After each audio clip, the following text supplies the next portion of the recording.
할렐루야. 오늘 이 말씀이 우리의 삶을 인도하시는 영적인 복이 많은 시간 되시기를 바랍니다. 시대가 참 빠르게 지나가고 있죠. 벌써 2024년도도 중반까지 달려왔습니다. 참으로 세상이 너무나 빠르게 진행이 되어가는 것 같습니다. 우리가 보통 보면 이 시골을 가보면 이 참 한적하다는 것을 느끼게 됩니다. 한적하면 일단 마음이 좀 편안한 것 같습니다. 뭔가 급하게 해도 되지 않는, 뭔가 차분하게 어떤 일을 해도 되지 않는 참 그런 마음이 드는데, 도시만 오면 뭐가 뭔지 모르지만 굉장히 빠르게 진행되고 있는 것 같습니다. 그렇다 보니까 우리가 이 너무 정신없는 이 세상에 살다 보니까, 그러면 나는 지금 이 세상 가운데 어떤 선택을 하고 살아가야 하느냐? 그리고 어떤 선택을 하고 살아갈 수 있습니까? 우리도 역시 거기에 발 맞춰서 빠르게 살아가야 합니다. 이것은 일종의 상승 효과를 일으키는 것인데요. 이 세상이 너무나 빠르게 진행되다 보니까 너도 나도 그 속도를 빠르게 따라잡으려고 하고 있습니다. 그런데 가만히 생각해 보면요, 너무 이 세상이 빠르게 진행되다 보니까 무섭습니다. 여러분, 지금 AI 시대가 되고 우리가 지금 여러 가지 정보를 듣고 있는데, 이런 혹시 무섭지 않나요? 저는 이 사회가 너무나 빠르게 진행돼서 여러분 사실 겁이 납니다. 전혀 반응이 없습니까? 이런 빨리 세상이 지나가면 여러분 죽을 날이 빨리 다가온다는 겁니다. 이 무서운 현실입니다. 그런데 여전히 세상은요, 정말 마치 뒤에서 뭔가가 쫓아오는 듯이 그렇게 내달리고 있습니다. 앞에 낭떠러지가 있는지도 모르고, 신약시대 때 예수님께서 귀신을 명하여 돼지떼에게 들어가라 했을 때 그 돼지가 앞에 절벽도 보지 못하고 내달리는 것처럼 지금 이 사회가 그렇게 빠르게 진행되고 있습니다. 제가 나이는 아직 그렇게 많지 않지만 그렇게 발 맞춰서 따라가려고 하니까 숨이 벅찰 때가 많습니다. 우리 주일학교 아이들과 함께 축구를 좀 하면요, 정말 힘들어요. 숨이 가쁩니다. 그런데 이 아이들은요, 체력이 더 좋잖아요. 젊잖아요, 애들이요. 그러니까 아이들 막 더 뛰는 거예요. 여러분, 청년들이 율동하는데 막 뛰잖아요. 아직까지는 모르겠습니다. 무릎이 아픈지는 모르겠지만 아직까지 괜찮단 말입니다. 그런데 우리가 앉을 때 어떻습니까? 다 끝나고 자리에 앉으면 막 뒤에서 막 이런 소리 들려요. 막 율동하고 막 이러다 보니까 들린단 말입니다.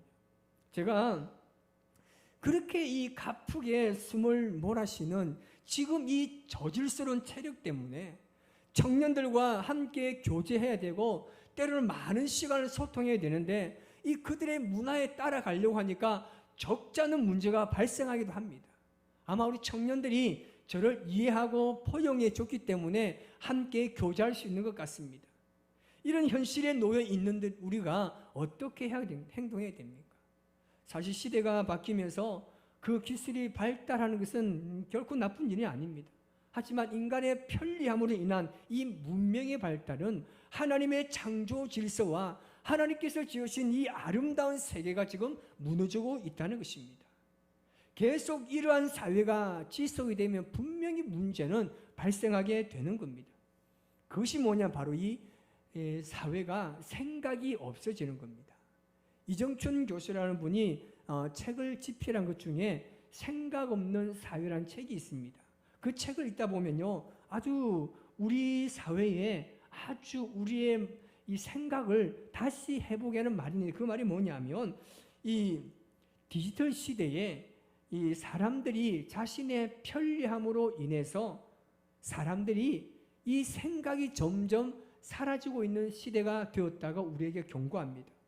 여러분, 생각 없이 살다 보면요, 방향을 잃어버릴 수가 있습니다. 그리고 이 생각의 차이는요, 행동의 차이로 반드시 이어집니다. 성경을 보면요, 이 생각의 차이가 행동의 차이로 이어지는 대표적인 사건이 있었습니다. 바로 이 가나안 땅을 정탐한 12명의 사람들입니다. 10명의 정탐꾼의 생각은 어떻습니까? 하나님의 말씀에 그들은 전혀 영향을 받지 않습니다. 그들은 이길 수 없다는 생각이 지배적이었습니다. 결국 그들은요, 그 땅을 정복할 수 없습니다. 하지만 여호수아와 갈렙은요, 하나님의 말씀에 영향을 받습니다. 그리고 그들의 생각은 늘 하나님의 말씀을 묵상하는 생각으로 가득했습니다. 그러니까 그들은 그 땅을 정복할 수 있는 사람이 된 것입니다. 오늘 말씀해 보니까 무릇이라는 부사가 이 두 번이나 나옵니다. 먼저 5절에 나오는 우리 무릇을 한번 볼까요? 자, 5절을 같이 있습니다. 여호와께서 이와 같이 말씀하시니라. 무릇 사람을 믿으며 육신으로 그의 힘을 삼고 마음이 여호와께서 떠난 그 사람은 저주를 받을 것이라. 아멘. 이 무릇이라는 이 부사의 뜻은요, 대체로 헤아려서 생각하건대라는 대체로 좀 생각을 좀 하라는 뜻입니다. 그래서 너희들이 사람을 믿고 육신에 그의 힘으로 삼고 마음이 여호와로부터 떠나게 될 때 어떻게 되는지 너희들이 좀 헤아려서 생각해 보라는 말씀입니다. 지금 유다 백성들은요, 이 생각과 마음이 완전히 무너진 상태입니다. 왜냐하면 그들은 지금 육신의 힘을 삼고 그리고 육신으로 그들은 모든 것을 추구하며 살아왔습니다. 다시 말하면 그들은 사람을 의지하고 환경을 의지하는 삶을 살았습니다. 당시 이 유다 백성들은요, 북방 바벨론 때문에 굉장히 두려운 마음에 사로잡혀 있었습니다. 그래서 이 당시 유다 왕실은요, 두 측면으로 나누어져 있었습니다. 바벨론을 의지해야 한다고 주장하는 친바벨론파가 있었고, 가까운 곳에 있는 아주 강력한 나라 이 이집트를 의지해야 된다는 친이집트파가 있었습니다. 이 유다의 이 왕실이 지금 두 파로 지금 나눠져 있습니다. 결국 이 두 사람의 공통점이 뭡니까? 사람을 의지하는 겁니다. 바벨론과 이집트가 가지고 있는 이 강력한 군사력과 그들이 섬기는 우상을 의지해야만 우리가 살아갈 수 있다고 믿는 사람들이었습니다. 그런데 눈에 보이는 이집트나 바벨론을 의지하는 그들의 심각한 문제는 뭐냐면 그들의 생각과 마음이 벌써 하나님을 떠났다는 겁니다. 하나님의 백성들이 하나님을 떠난 상태를 어떻게 표현하십니까? 6절 말씀을 우리 같이 한번 읽어봅니다. 시작. 그는 사막의 떨기나무 같아서 좋은 일이 오는 것을 보지 못하고 광야 간조한 곳 건건한 땅 사람이 살지 않는 땅에 살리라. 여러분, 사막은요, 물이 없기 때문에 사막입니다. 잘못된 생각으로 하나님에게서 마음이 떠난 사람을 여러분 물을 머금지 못하는 떨기나무 같아서 한마디로 아무 쓸모없는 사람이라고 이야기합니다. 이것을 대변해 주는 말씀이 있습니다. 이것을 어디서 대변해 주느냐면 이사야서 36장 6절에 가면 이와 동일한 말씀이 나옵니다. 있습니다. 보라, 내가 애굽을 믿는도다. 그것은 상한 갈대 지팡이와 같은 것이라. 사람이 그것을 의지하면 손이 찔리리니 애굽 왕 바로는 그를 믿는 모든 자에게 이와 같으리라. 아멘.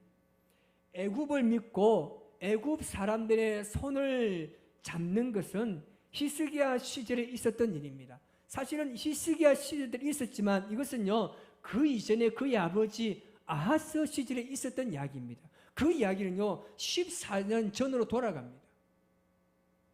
아버지가 그렇게 이 사람을 의지하며 살아가는 정책을 펼쳤습니다. 하지만 아수르는요 이것을 구실로 삼아서 전쟁을 일으켰습니다. 그리고 이들은 나중에 히스기야의 종교개혁을 어떻게 합니까? 조롱합니다. 사람을 의지하니까. 하나님을 의지하는 것이 아니라 그들은 환경을 의지하고 환경의 지배를 받다 보니까 이제는 그 민족이 우리말이라면 뭐 그냥 넘어올 거라는 생각 가운데서 그들은 히스기야의 종교개혁 한번 해보라는 거예요. 우리가 없으면 어떻게 종교개혁을 이루어 갈 수 있는지. 그래서 종교개혁을 비웃었습니다. 하나님을 의지하지 않고 어떤 사람을 의지하는 결과가 바로 이렇게 우리에게 상처로 다가오는 것입니다. 하나님께서 이스라엘 백성을 향해서 무릇 헤아려 생각하라는 것은 또 하나는요, 복에 관한 생각입니다. 자, 7절 말씀을 우리 같이 한번 읽어볼게요. 그러나 물은 여호와를 의지하며 여호와를 의뢰하는 그 사람은 복을 받을 것이라. 아멘. 여호와를 의지하고 의뢰하는 사람은 복된 인생을 살 수 있다고 말씀하고 있습니다. 사람을 의지할 때는 지금 오늘 이 사막의 떨기나무로 표현하고 있는데, 여호와를 의지할 때는 물가에 심겨져 있는 나무에 대해서 비유하고 말씀합니다. 자, 8절을 한번 읽어볼게요. 그는 물가에 심어진 나무가 그 뿌리를 강변에 뻗치고 더위가 올지라도 두려워하지 아니하며 그 잎이 청청하며 가무는 해에도 걱정이 없고 결실이 그치지 아니함 같으리라. 아멘. 이 말씀이 지금 무엇을 전제합니까? 7절 말씀을 전제하는 거예요. 너희가 하나님을 의지하면, 여호와를 의지하는 자는 물가에 심겨진 나무와 같다고 말합니다. 그래서 강변에 그 물에 뿌리를 담그고 있기 때문에 절대 말라 죽지 않는다는 거예요. 어떤 가뭄이 올지라도, 어떤 더위가 올라온다 할지라도 절대 그 나무는 여러분 마르지 않는다는 겁니다. 신경 쓸 필요 없고 걱정 쓸 필요 없다는 겁니다. 이것은 우리 그리스도인들이 이 땅에 살아가면서 하나님의 말씀과 기도를 통해서 예배 가운데 생명의 근원 되시는 하나님으로부터 은혜를 공급받게 되는 것을 의미합니다. 여러분, 우리가 하나님의 말씀 안에, 우리가 기도 안에 날마다 그 말씀을 실천함을 통하여서 날마다 우리에게는 하나님의 은혜가 공급이 된다는 겁니다. 여호와의 말씀을 주야로 묵상하는 자 바로 이 나무와 같다는 겁니다. 강변에 심겨져 있는 이 나무와 같다는 거예요. 그래서 어떤 어려움과 절망과 고통이 찾아온다 할지라도 걱정하지 말라는 거예요. 왜요? 내가 하나님의 말씀에 내가 심겨진 나무이기 때문에 그렇습니다. 여러분, 날마다 말씀을 같이 하는 사람은요, 이렇게 살아갈 수 있는 겁니다. 물가에 심은 나무는요, 하나님을 믿고 하나님을 의지하고 의뢰하는 사람입니다. 그 사람들의 생각과 마음은요, 늘 하나님의 은혜를 향하고 있습니다. 어떤 분들은 그렇게 이야기합니다. 아주 조그마한 사소한 일에도 주님께서 이렇게 하셨구나. 주여, 나의 삶을 이렇게 하셨습니까? 막 이렇게 이야기하면 옆에 있는 사람들이 그렇게 이야기합니다. 뭐 그거 가지고 하나님을 이름을 덜 먹이냐고. 뭐 그거 네가 뭐 잘못했어 그렇고 뭐 다 그런, 왜 그거 하나님 이름 대밀라고. 그렇게 하시는 분들이 있습니다. 저도 굉장히 싫어했습니다. 예를 들면 뭐 가다가 핸드폰 하다가 뭐 잘못했지 박아 때라면 주여, 제가 이 길 가다가 핸드폰 하면 안 되는데 주여 죄송합니다. 저를 용서하십시오. 이렇게 하면요, 네가 잘 걸어가라. 핸드폰 왜 보노? 저도 이랬는데요. 우리의 모든 삶의 걸음에는요, 하나님의 섭리가 있습니다. 그 사람의 신앙 고백이 잘못됐다고 여러분 누가 말할 수 있겠습니까? 그래서 우리 인생에요, 우리가 가장 중요한 것은 뭐냐면 내가 하나님을 의지하느냐 사람을 의지하느냐에 있습니다. 세상이 아무리 거대한 장벽으로 둘러 진쳐 있다고 할지라도 하나님을 의지하는 사람은요, 그 엄청난 장벽 뒤에 계시는 하나님을 바라보는 사람입니다. 그 사람의 대표적으로 누굽니까? 다윗입니다. 그 인생에 어마어마한 골리앗이라는 장벽이 있습니다. 하지만 다윗은요, 그 골리앗을 향해 나갈 때 뭐라고 선포합니까? 사무엘상 17장 45절 이렇게 말합니다. 시작.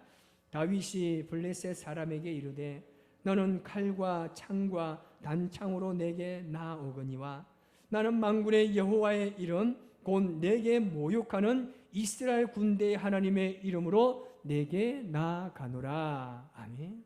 이처럼 그리스도인들은요, 하나님의 말씀으로 생각하는 능력을 키워야 하는 겁니다. 하나님의 말씀으로 여러분 물질을 생각하시기 바랍니다. 세상 사람들이 바라보는 시선으로 바라보는 게 아니에요. 하나님의 말씀으로 가정과 자녀를 볼 수 있는 그 능력이 우리에게 있어야 하는 것입니다. 여러분, 우리가 이번 한 주간 살아가실 때 어떤 마음으로 여러분 살아가기로 결단합니까? 말씀을 듣고 끝내는 게 아닙니다. 그 말씀을 듣고 이 말씀이 내 속에서 말씀으로 역사되어지는 그날까지 이 말씀을 붙들고 살아가시기를 바랍니다. 지금 이 화면에 이 말씀을 왜 계속 띄워줬습니까? 말씀을 묵상하고 생각하고 이것을 새기고 나가라는 겁니다. 하나님의 말씀을 가지고 여러분 세상에 나아가면 우리 이길 수 있어요. 겁낼 거 없습니다. 말씀에 의지해 나아가는 사람은 하나님이 내 힘이 되시는 거예요. 물은 여호와를 의지함으로 하나님께서 공급하시는 그 은혜의 풍성함에 따라 이 시대 주님께서 찾으시는 사람은 바로 하나님의 말씀으로 세상을 바라보는 사람입니다. 여러분 우리는 매일매일 우리의 삶을 헤아려서 여러분 생각해야 됩니다. 여러분 지금 스마트폰 때문에 우리의 생각이 얼마나 많이 쇠퇴됐습니까? 여러분 전화번호 많이 외우고 있습니까? 거의 못 외우지 않습니까? 못 외우면 요즘엔요 저 자동차 번호판도 못 외워요. 그냥 뒤에 네 글자만 네 숫자만 점점 알아요. 여러분 제 차 뒤에 번호 혹시 아십니까? 조금씩 아시는 것 같아요. 고맙습니다. 6363 정말 쉽습니다. 그런데 앞에 알아요 몰라요? 몰라요. 저도 몰라요. 모릅니다. 우리의 생각이 지금 이처럼 쇠퇴되어 있습니다.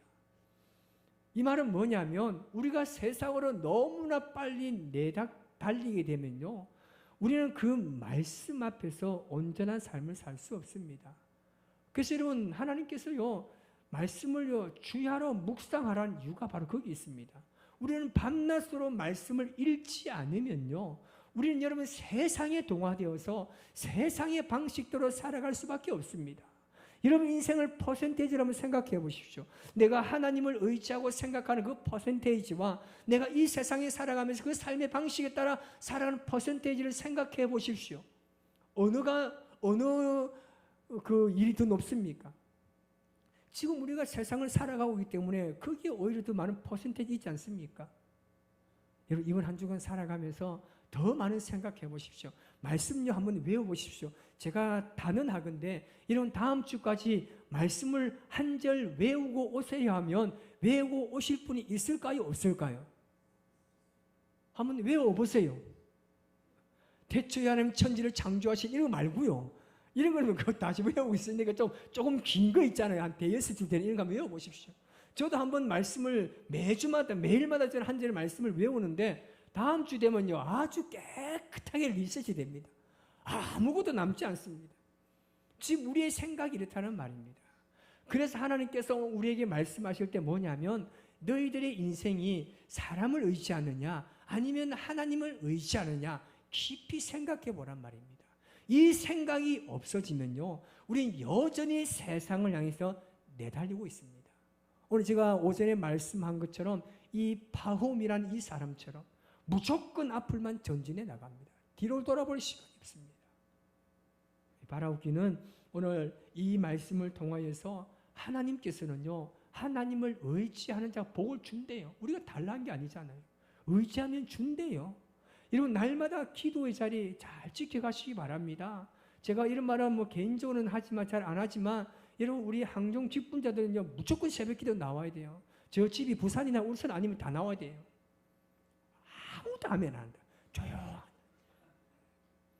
여러분의 기도의 자리, 삶의 자리, 정말 하나님 내가 힘들지만 말씀을 의지하면서 내가 하나님의 성전 가서 기도하겠습니다. 그러면요 하나님이 그 사람을요 여러분 어떻게 소중히 안 여기겠습니까? 우리 청년들 주님 내가 일주일에 적어도 두세 번은 새벽 기도 나오겠습니다. 이거 조금 늦지만 좀 다르잖아요. 아직까지 지금 혹시 그런 말 할까 싶어 손이 다 가쁘습니다.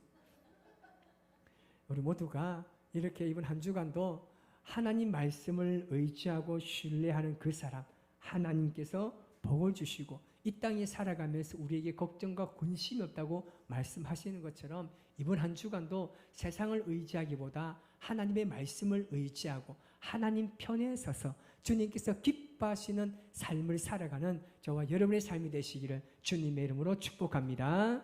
기도하겠습니다. 하나님 아버지